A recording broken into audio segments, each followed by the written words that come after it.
Wow! Napawaw nga ang mga fans sa nasabing collaboration ng December Avenue at ng singer na si Maki matapos silang magkaroon ng surprise appearance habang pina-perform or kinakanta po ng SB19 ang kanilang napaka-emotional at napakagandang kanta na Wakas. Habang kinakanta nila ito ay lumabas po ang dalawang singer, ang December Avenue at si Maki sa gitna po ng performance. Siyempre, tilian po ang mga fans na nandun dahil alam naman natin na collaboration yan, tatlong magagaling na P-pop ang nandyan, mga music icons sa ating bansa, mga bago, no, na talaga namang ang gagaling.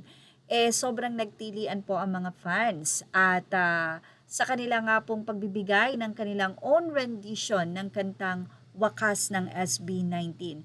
Ang nakakatuwa pa rito, pagkatapos po nilang kantahin ang Wakas, napareact po ang isang napakagaling din na singer na si Maki. Ayon sa kanya, napakahirap po daw kantahin ng Wakas. Coming sa isang napakagaling din na singer, talaga pong nahirapan ang nasabi nga pong magagaling na singer na ito. Isa pa, napansin ng mga fans na talagang yung part ni Stel, talagang para kay Stel lang.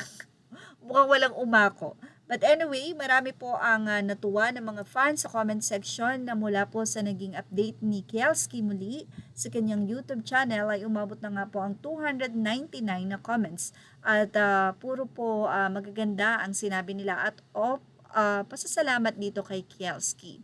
Sabi nila, SB19, please save your voices for the Lollapalooza where there were high expectations coming from the spectators. Well, knowing SB19, sobra po talagang iniingatan nila yan. As always, sabi nila, lagi na lang pong ready at napakaganda ng performance ng SB19.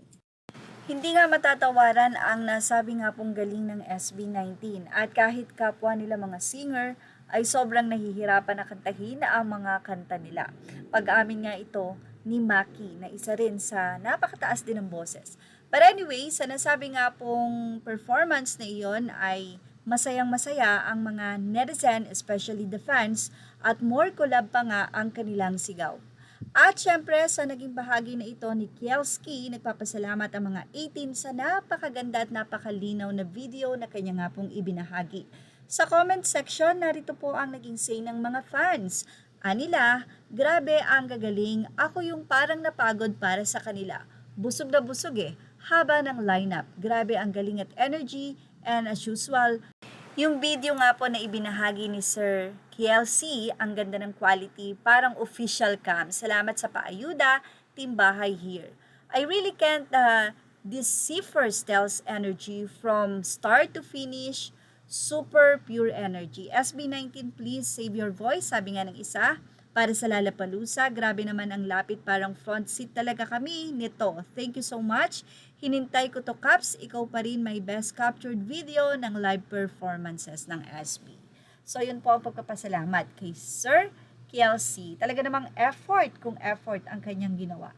At yan ang ating showbiz top update. Images are all credit to the rightful owners. Please like, share, and subscribe. Thank you for watching.